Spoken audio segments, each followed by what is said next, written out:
Hello and welcome to the Body Resilient Mum podcast. I'm your host, Louise Hurley, and I am here to elevate your body image one conversation at a time.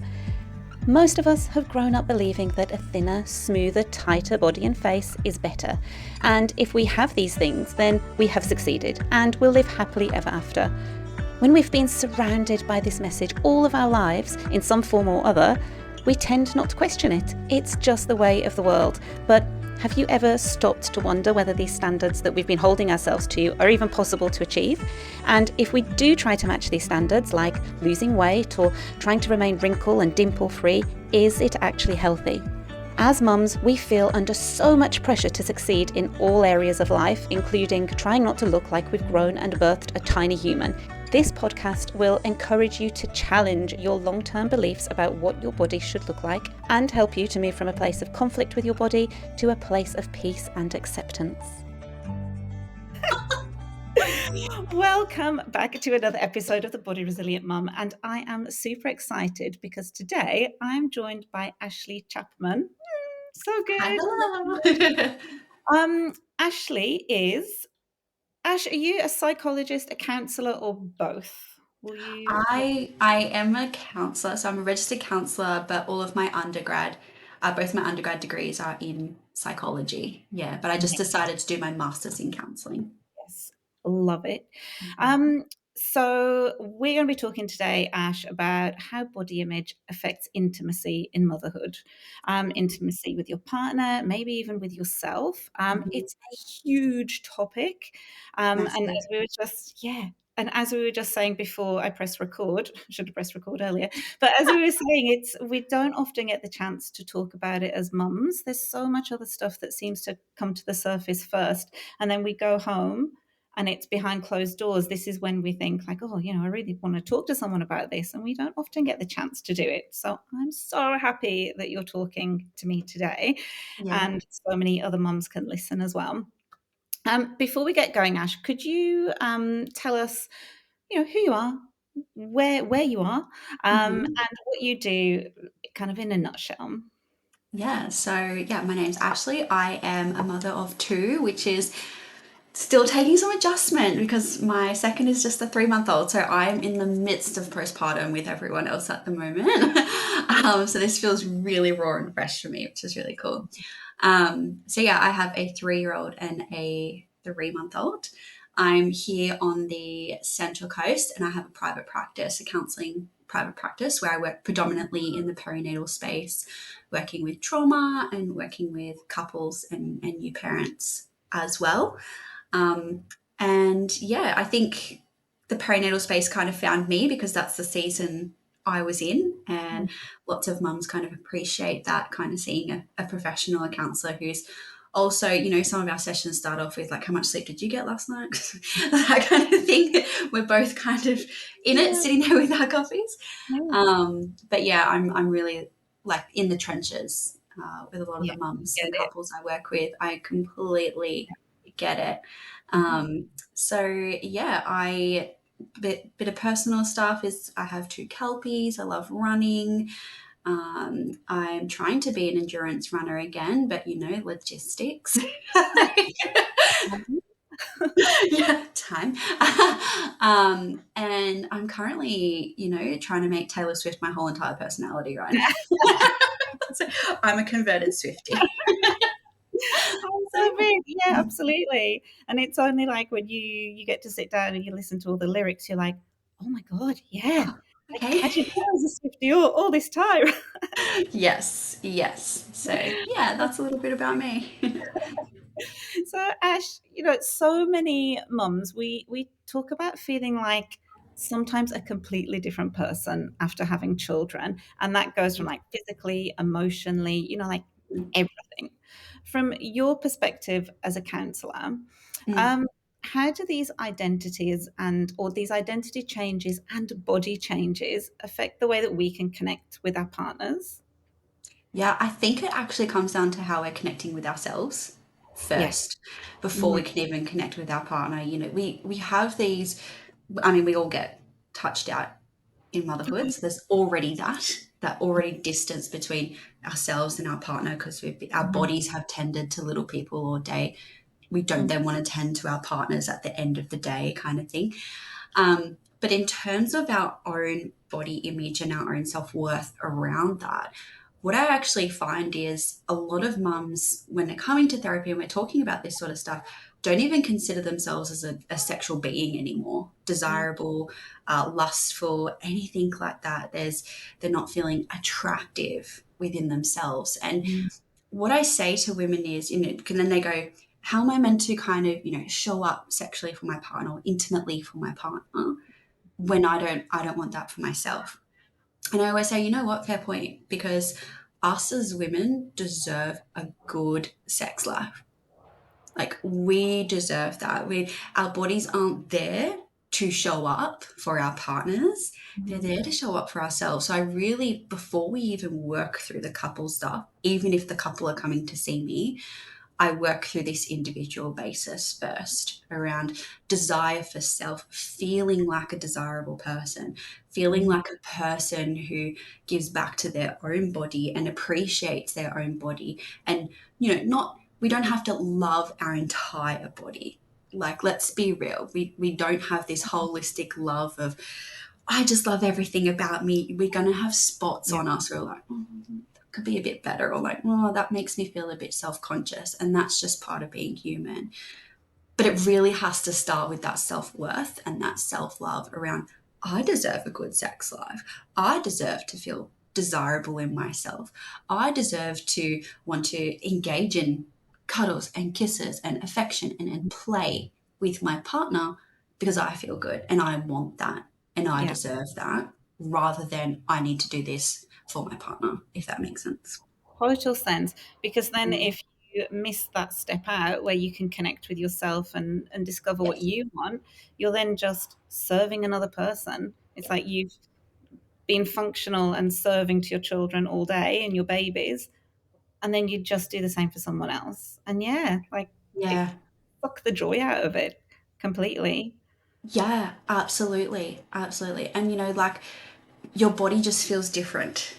As women, our bodies go through so much, even from childhood, Mm, right? We have these very innocent bodies as a child, and then we go through puberty where our bodies are quite functional because we're starting to get periods and things like that, and that serves a function and a purpose.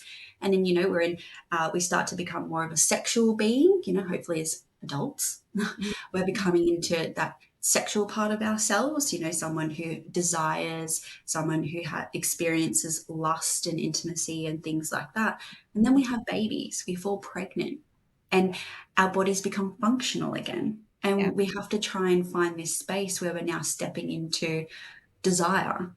Mm, And it's really hard to step into that when there's so much fragility, when there's trauma, when things look and feel different, when we are conditioned by society to respond to our postpartum bodies in a certain way. I feel like the internet's very divided. It's either bounce back or stay as is because it's perfect the way. There's no this middle ground of like, mm. I miss who I was before and I'm allowed to miss Yeah, that part of me, and I appreciate what my body's done and love it now, but I also want this. There's none of that middle ground I kind of find. So yeah.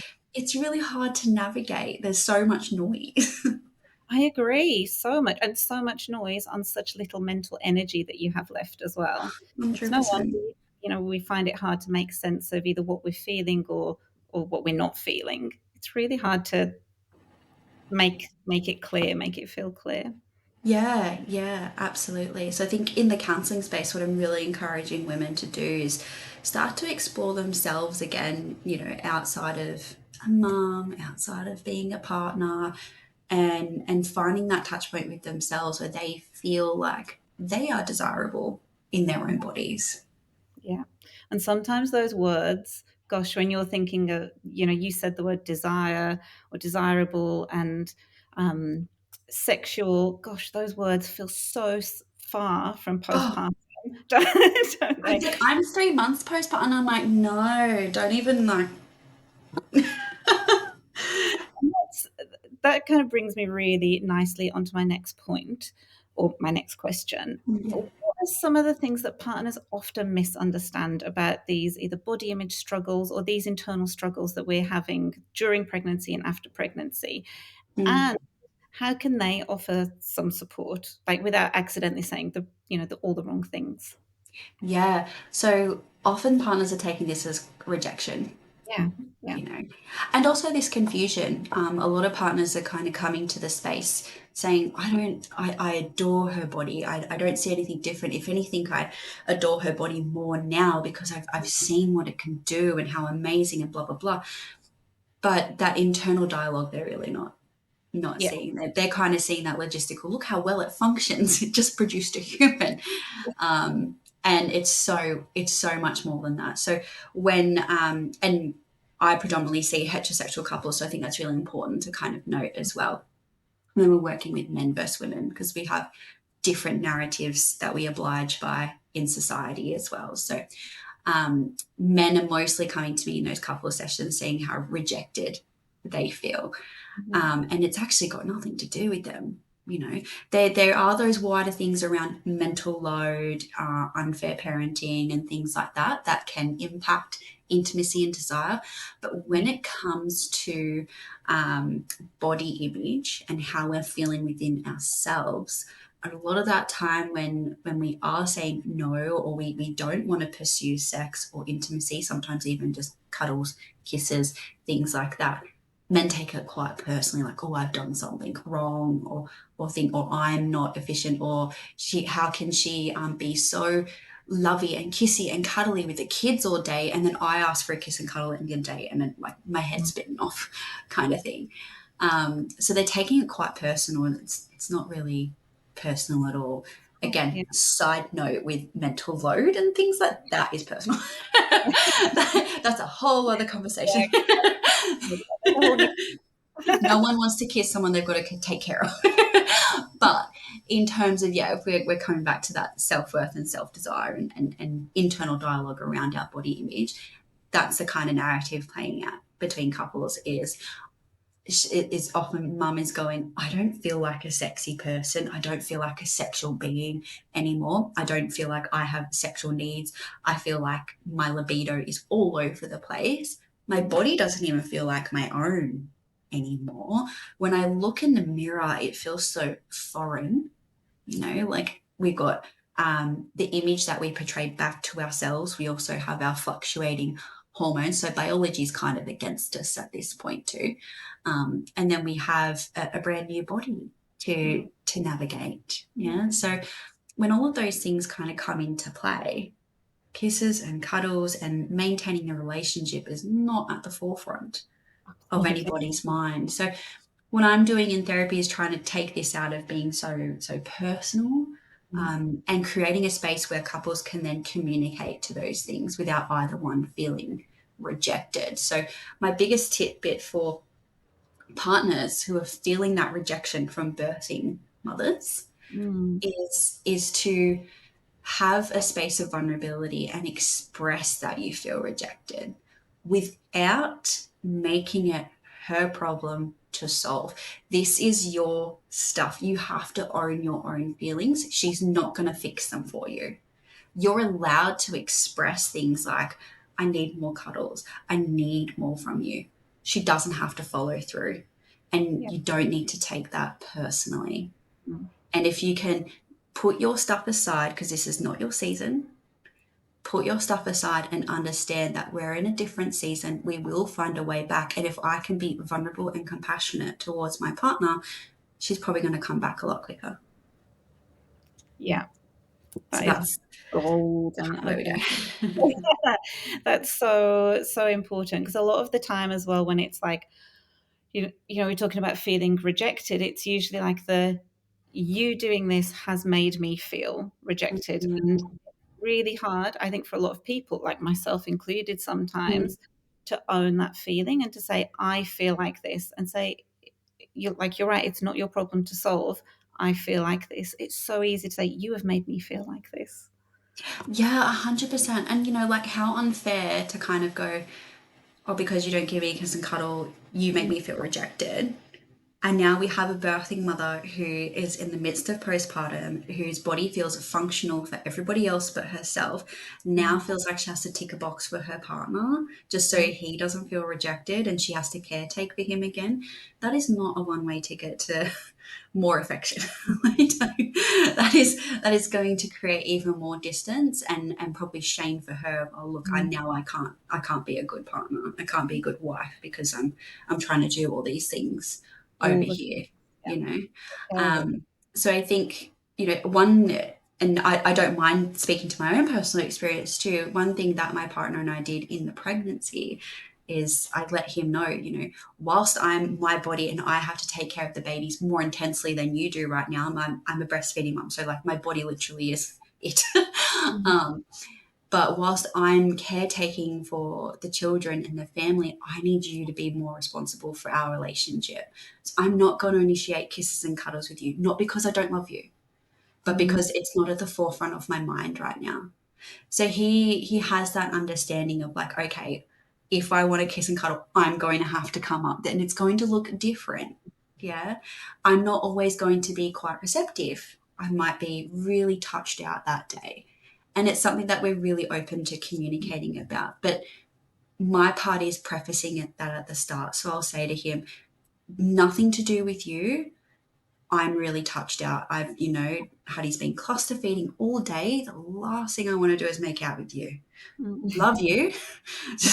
I cannot do that. And so he doesn't need to take that so personally. He's like, I can fully understand that. And then he kind of shows up in a way of going, how do I, insert myself into the family now to support rather yeah, than internalizing this perceived rejection, if that makes any sense. Yeah. So it's really about, you both have to be quite vulnerable with where you're at and being really clear in your communication. So many couples come and go, they should just understand. They don't. They're not mind readers. You can be no, with your partner for 20 years. They are still not mind readers. This is not Hollywood. Like, mm, this is real life. You still have to set the foundation for your partner and be very clear in your intentions and what is going on for you in both sides. And that requires emotional and physical safety to be able to do that because it's quite vulnerable. mm. That's really, really good advice because I don't think a lot of, never mind, after having a baby, I don't think a lot of people in either intimate relationships or relationships with their friends can be very good at conveying what they need, or what the Mm, boundaries are, what the what the rules are, or what to expect.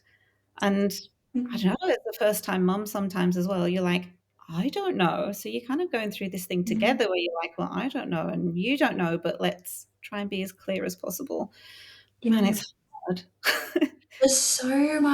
There's so much to navigate. And like, again, we also have those physical changes. I don't think any mum, and like, kudos to you, girlfriend, if you do, but I don't think any mum kind of comes out of birth unscathed in some sort of way. I don't think you can be pregnant for that long and birth a human and not come out the other side changed in some way, like your body. There's going to be a physical alteration somewhere. Yeah, agreed. Which is why I hate the term bounce back or get your pre-baby body back. Like there is Mm, never any going back physically, mentally. Yeah. yeah, yeah. Yeah. Um, so we've talked about, how important it is to be clear with each other and Mm, just opening up this vulnerability that both people have. Like, what are some of the ways that you can actually do this? Do you sit down together and go, right, we are going to talk about, like, how, just practically speaking, like, how does it work? Because you might have like one partner. I'm going to be kind of speak in typical terms here, or stereotypical. yeah, Probably the female, the mum, saying, I think we need to be like, this is in her head, and the dad probably just like not aware of this at all. So, what's a good way of practically setting this time up? yeah, yeah. So definitely, again, like and it's hard for like first time versus second time as well, because first time you really don't know what you're in for. So first time it's really hard to say to a couple, hey, I want you to sit down and have these types of conversations, because everything's just guessing. There's no emotional skin in the game. But second time round is, or third time or fourth time round is like, oh, we knew what this looked like before, so we knew what did or didn't work for us. So if we scale back, like I think it's important to separate those two. So if we're coming to, like, let's say we have new parents and we're in that pregnancy phase and everything's really exciting, it's all about baby, I'd encourage them to have like a date in some form, a dinner at home or a coffee one day, whatever it looks like for you, where you can sit down and have a conversation around your values. So have conversations around your values as parents, but also as partners, because you have some partners who really value autonomy from each other, and that's okay. Doesn't work for me. I'm a stage 10 clinger in my relationship. I value you here. And then from that, that's what's going to guide you into the other side of parenting, is that, like, if you really value, your partner's able to go, well, I really value physical touch, right? Like, men are often really need that physical validation from us. I need the kisses. I need the cuddles. I need you to be receptive to me pinching in the bum in the kitchen, like that sort of stuff, right? I often hear men saying she doesn't initiate enough. Yeah. So if they are the things that you value, you need to have a conversation around, what does that kind of look like when there's a baby in the room, when my body's no longer readily available, when I don't want it, kind of thing. And that's around that. How are we going to communicate to that? And the other part that I encourage new parents to do is learn when you need to communicate, hey, I'm feeling distant from you, and understanding what's our thing that we do to come back together. Because for some couples, it may be sex. That's when they know, like, things are good again because we're having more sex. Other couples don't base it off sex. Other couples might base it off play. When we're feeling really playful and jovial and can joke with one another, that's when we know we're going well. Other couples might be like, okay, when we're having our own space, things still feel good. So making it really clear with each other around, how do we know we're going well and how do we know we're not going well, and how are we going to raise that with each other further on. And again, I hear you, this can be really hard when you have one partner who's not like a chitty chatter. Yeah. If for some partners, if you went with the checklist and went, hey, babe, let's talk about our values, they're going to be like, no. Yeah. I'm not doing that kind of thing. So, but what I would say there is, your partner and you know how to broach this. So take it and then change it into what you feel fits for you and your partner. Yeah. Now, often this happens in couples therapy. I give people a communication tip and I go, you have to make it work for you. Yeah. Like, you can't just say it in my robot terms, because that's not how you and your partner work. So take it as any sort of advice as more scaffolding.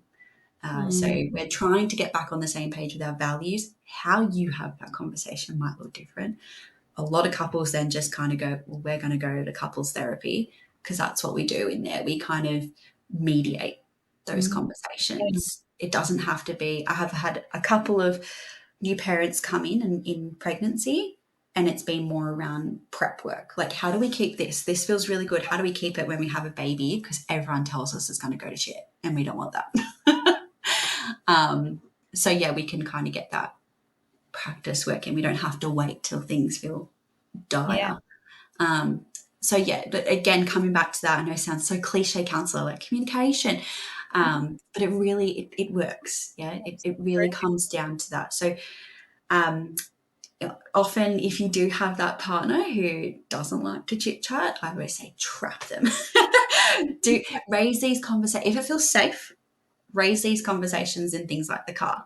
They can't get up and walk away. Motorway, and we are not getting We're off just the going down the freeway. And again, if it feels safe, because there's definitely contexts and relationships that this isn't safe to do. Another really good way to broach more difficult conversations, or conversations you feel like your partner doesn't really want to have, or it feels too lame and things like that, do it over food. Grab a pizza, Don't Yeah. cook, eat food, and as you're eating, have these types of conversations. Make it a bit nonchalant Yeah. in a way, but people can. You'll be surprised how much you can get out of people over a meal. Food, yeah. Because I always love, like, a walk and a chat. I feel like Yep. the walking just kind of helps, but yet food, that's such a good one. Such Yeah, yeah. such Keep it casual. It doesn't have to be. People often think when we're having these conversations, like you're sitting on the couch and you, okay, darling, and this is what we. That is not how it goes. I trap my partner in the shower. I'm like, we're in the shower. I'm like, so we need to, and he's like, okay. It's like, "This isn't what we used to do in the shower." Not Why? what we used in the shower, but I'm like, and then this, and then this, and then this, and he's just like, yep, Yeah. Okay. yep. I love it. And in your work, you talk a lot about behaviors once serving as a function to help us survive. So, how does that apply to the ways that women sometimes, we might shut down or disconnect from our partners when we're feeling uncomfortable in our own skin? Yeah, well, that comes down to safety, doesn't Mm, it? Yeah. yeah. So, whatever doesn't feel safe, we're less likely to engage in. So Mm, often, when that kind of comes down to if we're feeling really shut down with our like with ourselves, and we mm, shut down from our partners intimately, what I'm hearing in therapy is it's because if I give him a cuddle, my worry is it's going to lead to sex or he's going to expect sex from me. And when I'm in the midst of postpartum, sex doesn't feel safe. It mm, feels really scary. I'm scared for how this is going to feel. I'm scared of how he's going to interpret my new body, how mm, I'm interpreting my new body. If there's stretch marks, if I'm breastfeeding, so my boobs are leaking, or they look different, or maybe I've got some pregnancy acne, just things like that. There's fear. It doesn't necessarily have to be trauma. yeah. Yeah, Yeah. but there's fear, and when there's fear, there's sex is not going to come from fear. Yeah, we need safety. We need emotional and physical safety to open up intimate pathways with ourselves and with our partners. So Yeah. I think a lot of the time it comes down to that, and this fear of, but if I'm receptive to a cuddle, then I have to be receptive to a kiss. Then I have to be receptive to touching. Then I have to be receptive to sex. And I'm not receptive to sex, so I'm going to disengage from all of it because I Mhm. don't want it to be perceived as a sign that I'm saying yes. And this comes down to that social context of what consent actually looks like. Mm, Yeah. Especially for women. And what I will say to couples is if it's not an absolute yes, it is always a no. mhm. And that even coming into consensual sex in loving and safe relationships is a whole topic on its own, Yeah. because a lot of women will shut down and maybe tick a box. This is what I have to do to keep my husband. This is what I have to do to serve the purpose of the woman, the wife, things like that. So Mm, there's just so much that kind of goes into that yeah. as well that needs to be considered. And for a lot of the time, when we are in loving, safe relationships, when we can bring these expressions out in therapy, a lot of men are like, "Oh, right, it's like out here, kind of thing." Um, so yeah, that's kind of what I would say.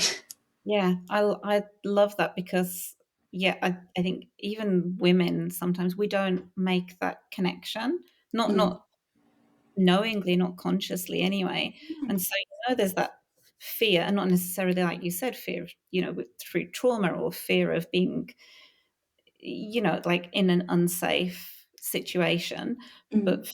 fear, and you just don't make that connection, and so, yeah, you say no to everything. So Yeah. it's I love how you've just kind of connected all the dots, hopefully for some people. Yeah, and then I'm guessing it comes all the way back around to communication and vulnerability and telling each other, Yeah. what it all means. Yeah. And what Something to I really encourage couples to do in that postpartum period expect. is, you know, and as I see this like on the reels on Instagram and everything, you know, like the 6 weeks. You know, you Mm. see the guy coming home in the reel and he's like, oh, my partner just finished a 6 week checkup. Ha, ha, ha. And all us women are sitting there going, oh, God, no. That's so cringy. But yeah, it's almost like up until then we have permission to say no because the doctor said we're not allowed.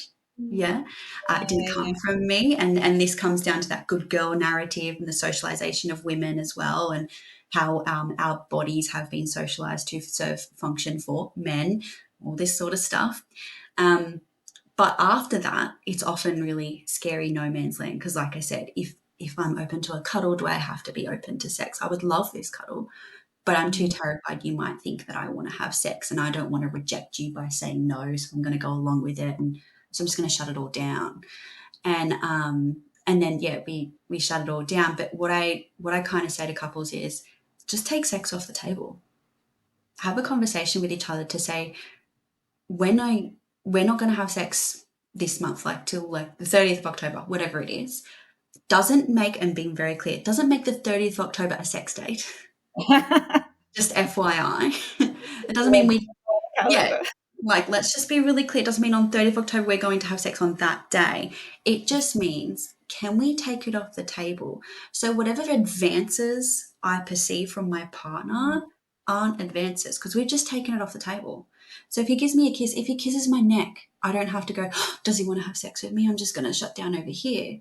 I can just accept and tolerate it's a kiss on the neck.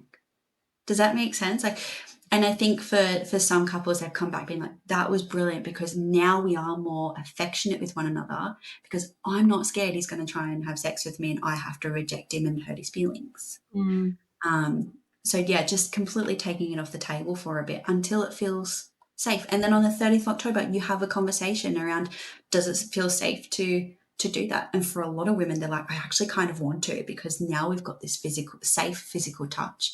We've got Mm. this flirting back in our relationship. And actually, no, I'm my body's responding to that. I want to have sex with him.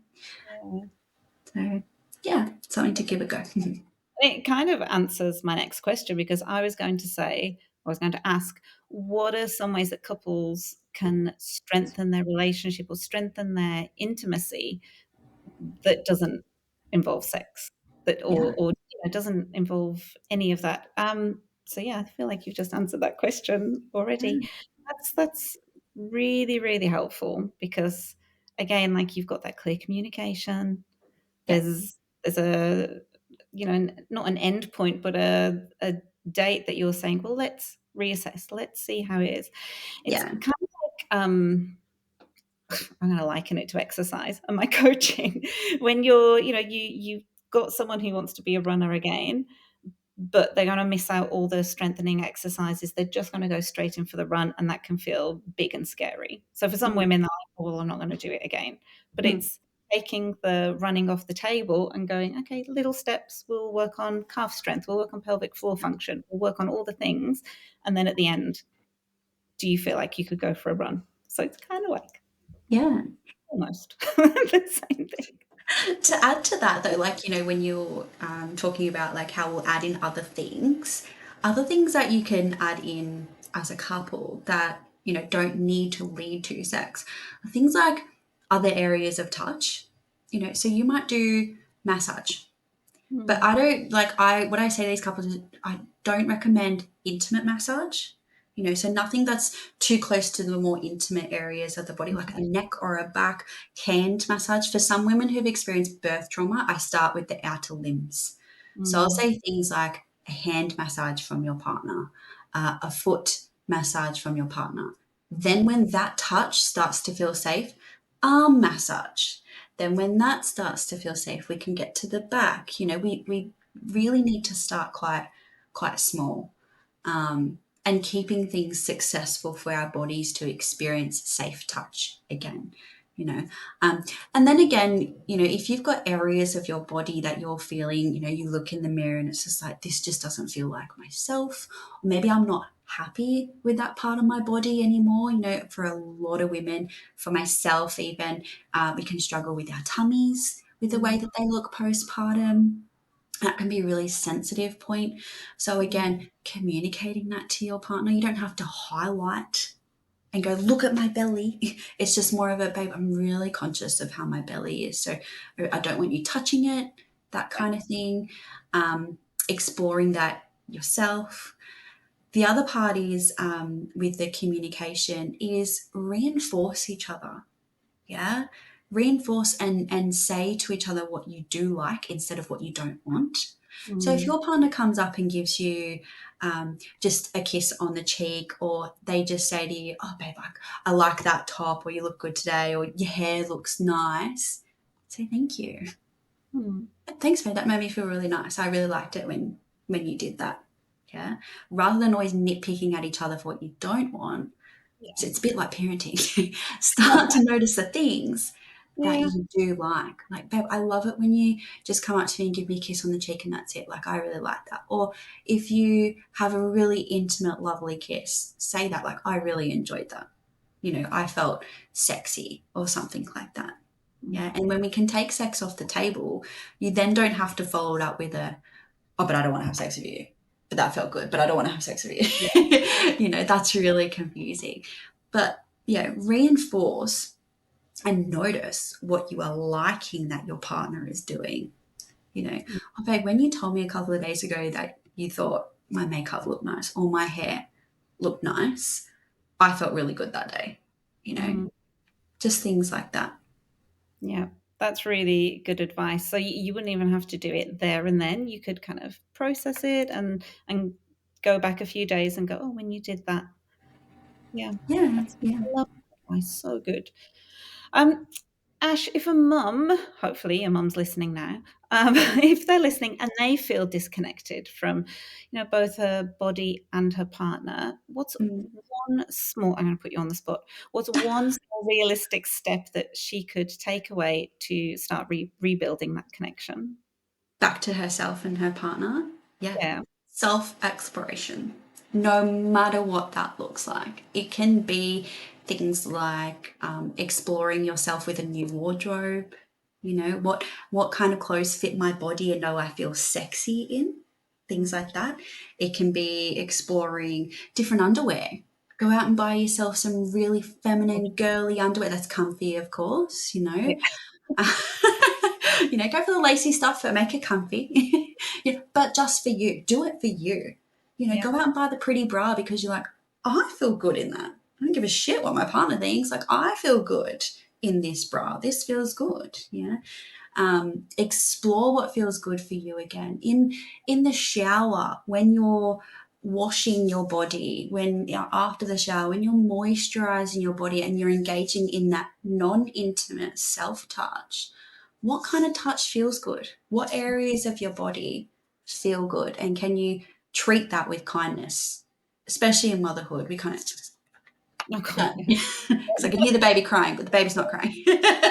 You know, right? I don't have time. So many mums don't even pay attention to their own bodies and their own touch How it to know feels. what feels good. So self exploration is big. You know, Mm, if we're thinking about connecting back to self as a sexual person, you know, because we all have that in us. And again, we deserve good sex mm, lives for ourselves, not yeah. as a function for our relationship, but just for Mhm. us. Again, that self exploration and some self touch might be really important there too, because things have shifted, things change. Yeah, Mhm. what felt good pre baby might not feel good post baby, and sometimes for some women it feels safer to explore that with themselves than what it is with their partner. It can feel a bit too scary or too vulnerable. So I would say tune into self, looking at that self exploration both from touch, and from what your body looks and feels like in its new wonderful state. And you don't have to love all of it. You just don't want to be hating on it. Hating. Yeah. Yeah. And appreciating what it's gone through, what it's currently doing as well. Yeah, and sometimes it is that acceptance of like, okay, this is the season where my body's functional, and there will be a season where it feels a little bit more like my own again, you know? Seasons. Yeah. Amazing. Thanks, Ash. If people want to get in touch with you, either follow you, get in touch with you, or find you, where can they do that? Yeah, so I am hesitantly on Instagram. I love scrolling it. I just hate creating. But I Time, mental load, everything. Yeah, so I am on Instagram at evolve.mh, so Evolve Mental Health, where you can kind of find a little bit about how I work and some little tidbits on there as well. But you can really get in touch with me via my website. So just www.evolvementalhealth.com.au, and there's a booking link and my email in there. I've also got some blog posts about some of the couples work that I've done and some themes that kind of come up with couples work as well. That's so good.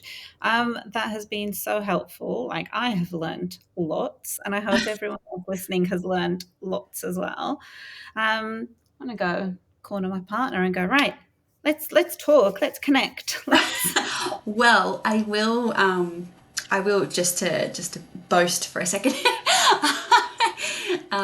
Next year, I will be running some workshops out of the Village Collective. oh, Yes, so good. yes. So my An first excellent. workshop is the Lighten the Load, which is all about balancing out mental load in relationships. And my second workshop, which has been like 8 years in the making, is parenting partners. So working with new parents, older parents, just parents who want to find the partnership again in their relationships. And I'm running that as more of a workshop because I know that couples counselling can just be really daunting for some people, for lots of men.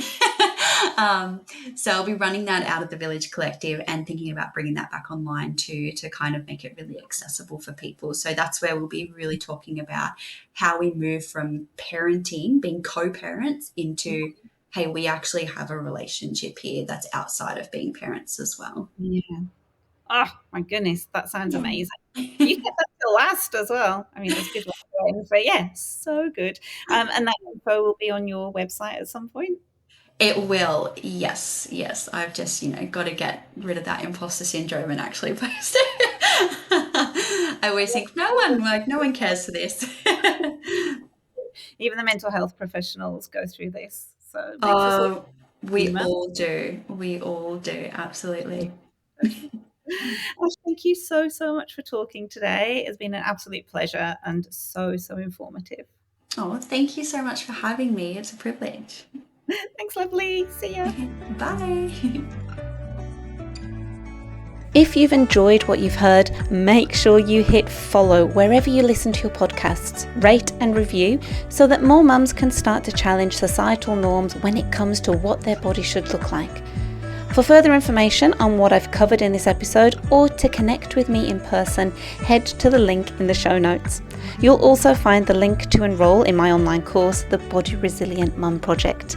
Until next time, bye for now.